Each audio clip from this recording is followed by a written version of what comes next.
Good morning, good afternoon, good evening. Welcome back to the Silence Challenge, day 17. So it is Tuesday today, and it's raining, and it's pretty cold again. Not as cold as it was yesterday morning. Been on the dog walk. Dog was a little bit misbehaving today. He's normally so good, but there was a Belgian Malinois dog on the field this morning. It was off lead, it was being trained and playing ball, and he normally keeps himself completely to himself, and he's really interested in his own ball, so I never have a problem. But this morning he decides to wander all the way across the field right near to this dog.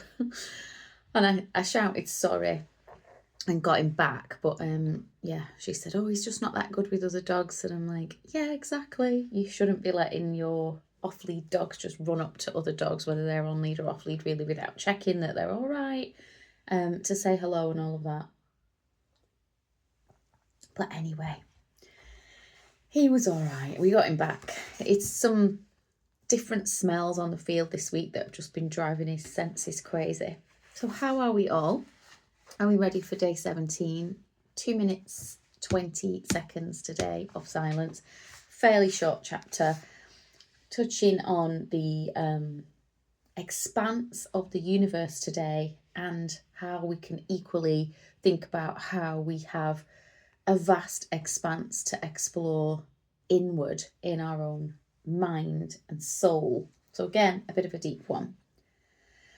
Take a breath, let it go, roll your shoulders, relax. The starry sky is the truest friend in life. When you've first become acquainted, it is ever there. It gives ever peace, ever reminds you that your restlessness, your doubt, your pains are passing trivialities. The universe is and will remain unshaken.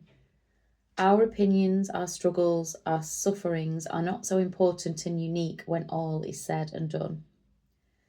Most people who have spent a lot of time outside in the wild nod knowingly at the polar explorer Fridtjof Nansen's thoughts about things you may come to understand on a dark night. And not only when you are outdoors, by the way. The starry heavens above me and the moral laws within are the two most important pillars highlighted by Immanuel Kant. Eyes cannot gaze at themselves, though you can study them via the stars. What you see in them depends on who you are. As a Norwegian, I am privileged to be able to stare at the sky at night without the disturbance of man-made light. The stars are not visible if the light from street lamps comes between them and me. It's easy to forget that such a visual silence in large parts of the world is a rare thing, a luxury. That's also a pity. Being able to gaze out over a sky full of stars is one of the most rewarding things I know of. To be reminded of the universe that is above and far away from our own environment and our own place in it. Just before he died, the neurologist Oliver Sacks focused on starry nights. He wrote about how to exchange the hard problem of understanding how the brain gives rise to consciousness and other ambitions for the benefit of merely sitting alone, gazing at the stars. I saw the entire sky powdered with stars, in Milton's words. Such a sky, I imagined, could be seen only on high, dry plateaus like that of Atacama in Chile, where some of the world's most powerful telescopes are. It was this celestial splendour that suddenly made me realise how little time, how little life I had left. My sense of the heavens' beauty of eternity was inseparably mixed for me with the sense of transience and death. When he wrote this, Sacks was so weak that he could not walk and had to be pushed by friends in a wheelchair out to the night sky. Right at the end of his life, he began surrounding himself with metals and minerals as little emblems of eternity, a practice he had not engaged in since childhood. In knowing oneself, you know others. When I read Sacks, I feel like that he, like Nansen, by turning his gaze upwards, also turned it inwards towards his inner silence and uncovered forgotten sides. into that universe which to me is just as mysterious as the outer space that surrounds us. One universe stretches outwards, the other inwards. I just think that is beautiful, really aligns itself with the work of yoga and meditation. Into that universe which to me is just as mysterious as the outer space that surrounds us.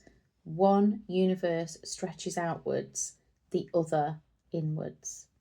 To me, the latter universe is of the greatest interest, for as the poet Emily Dickinson rightly concluded, the brain is wider than the sky. Beautiful reading chapter today. I really enjoyed that one. Are we ready to partake in some silence? And as I said yesterday, you can just be mindful, be present, gaze around, touch something warm like a hot cuppa, see what you can see, smell, taste, touch. Nice exercise in mindfulness while you sit. Or you could close your eyes. I'm going to mind the time, 2 minutes 20 of silence. You can just drop into that and begin to explore the expanse within yourself if you feel safe and comfortable to do that. So let's get started. Take a deep breath in through the nose. Exhale slowly through the mouth. Relax the shoulders down and away from the ears. We will begin in 5 seconds. Let's go.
That's it, everyone. 2 minutes 20.